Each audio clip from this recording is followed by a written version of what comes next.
위원님 질의하십시오. 예. 네, 이상희 의원입니다.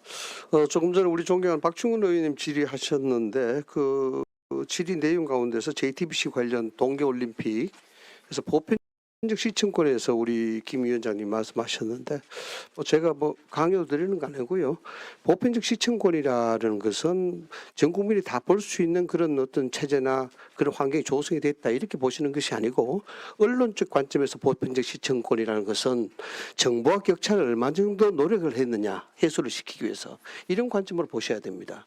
그래서 독점 TV가 그 중계권을 다 갖게 되면은 그런 보편적 시청권에서는 만족 충족이 될 수가 있겠지만은 자칫하면은 정보와 격차 부분에서는 상당히 우를 범할 수가 있다고 봅니다. 그래서 방미통일에서는 그런 정보와 격차를 얼마 정도 해소시키느냐 이런 논리로 보셔야 된다는 겁니다. 그 방미통일과 그 주관 부서가 노력해야 되는 거는 이건 합법적으로 보편적 시청권이 타당성에 대한 환경이 조성됐으니까 이건 우리가 할 일이 아니다 이렇게 보시면 안 된다는 거예요. 언론적으로 보셔야 됩니다. 제 말씀을 좀 참고해 주시기 바라고요. 예, 위원님 말씀이 지당하신 부분들이 있고 저희들도 법령 정비를 하고 있는 방안도 그 점에 집중을 하고 있습니다. 답변을 강요드리는 건 아니고요. 예. 그래서 이야기하다 보니까 그 이야기 나와서 말씀을 드립니다. 헬렌 토마스라는 미국의 백악관 기자 지금 자꾸 하셨습니다만 그분이 했는 말 중에서 어록이 많이 있는데 중요한 말이 한마디가 있어요. 질문하지 않으면 대통령 왕이 된다. 들어보셨는지 모르겠습니다. 이 말도 있고 미국의 수정헌법 아시죠? 법학자시니까. 예. 그렇죠? 그 수정헌법에도 고의로 만든 거짓말도 보호할 수 있다라는 것이 수정헌법 취지 아니겠습니까? 그죠? 그래서 최근에 문화일보 어떤 칼럼 보니까 트럼프의 코가 길어진 이유에 대해서 그렇게 설명을 했더라고요. 참 재밌는 부분인데 제가 왜 이 말씀을 드리냐 그러면은 굳이 말씀을 하지 않으셔도 됩니다. 이건 문체위 소관이라서 노동신문 이제 구독하고 있잖아요. 그죠? 노동신문. 왜 구독한다고 보십니까? 간단하게 말씀을 보시면.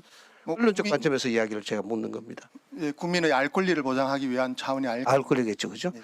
그래서 저는 다른 면으로 보면은 지금 대통령께서 노동신문부터 시작해서 종편 관련해서 여러 가지 얘기를 지금 많이 하고 계세요. 수위 자체가 참 아슬아슬하다. 저는 그래 봅니다. 일종의 저는 그렇게 봅니다. 말씀 중에 국민을 선동에 넘어갈 존재로 취급하는 것이 아니다.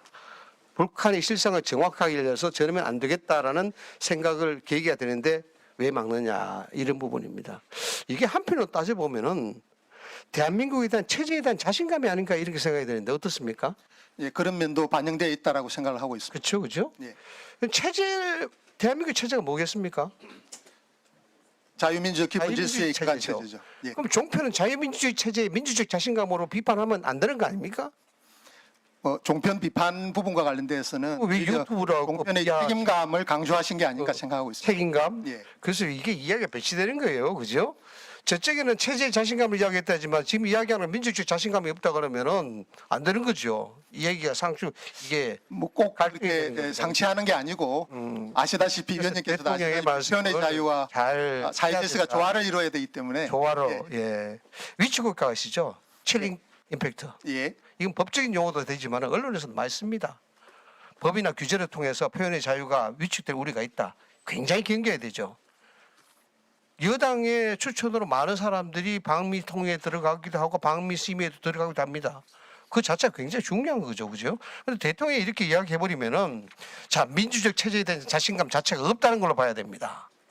어떤 비판에도 골수용해야죠. 노동신문까지 개방하는데 그 체제인 자신감이 그만큼 막강하신데 그걸 민주주의 자신감이 그렇게 약한 모습 보이가 되겠습니까? 어떻게 보십니까? 예, 역시 자유와 책임을 조화를 이루어야 된다는 원칙론적 말씀으로 이해가 되어집니다.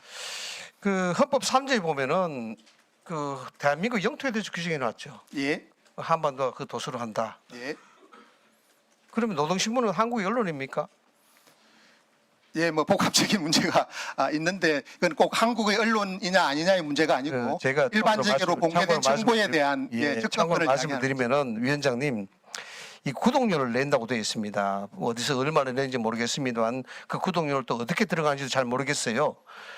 헌법적 취지에서 보고 그다음에 구독료를 낸다고 보면은 노동신문 언론입니다. 그렇게 보는 겁니다. 그 부분에 있어서 방송 정책을 다 총괄하시고 그 세부적인 범주 내에서 언론을 총괄하시는 우리 위원장님께서 좀 깊이 이해하실 부분이 또 있다. 그런 뜻에서 제가 말씀을 좀 드리는 겁니다.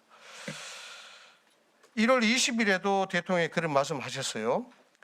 종편이 허가 제도라서 진입 제한해서 특혜를 주는 것, 최소한의 공정성, 공익성이라든지 이런 의미가 있다. 좀 비판하셨어요. 여기 이제 우리 위원장님께서는 원론적인 답변을 하셨어요. 전 답변 참 감명 있게 들었는데 이게요 정말 큰일 납니다. 물론 제가 대통령의 말씀 보니까 방송법 제5조 3항, 방송법 제6조 1항을 근거로 들었더라고요. 방송은 타인의 명예와 권리를 실추시켜서는 안 된다. 방송은 공정성과 독립성을 유지해야 된다. 이거 맞죠? 예. 그죠? 거기에 근거해서 이야기 되는데 그런데 그 법 4조에 보면 이야기가 또 달라요. 4조에 대해 보셨습니까? 예, 방송의 공적 책임에 대해서 그렇죠. 원칙에 대해서 이야기. 예, 원칙이죠. 이 지장에 이거 있잖아요. 분명히 누구든지 방송 편성에 관하여 이 법 또는 다른 법률에 의하지 아니하고는 어떤 규제나 간섭도 할 수 없다. 그죠? 이 법조항이 무서운 법이에요. 그런데 제가 대통령의 말씀을 이 뭐 간섭한다 이런 게 아니고 그렇게 해석을 할 수 있어요. 이게 항상 상충되는 것 아닙니까? 방송의 공적인 역할, 그죠? 그 다음에 현행법에 대한 역할, 이거 상충이 되는데 이게 오해의 소지가 있다는 겁니다. 오해의 소지가. 왜? 대통령이시기 때문에.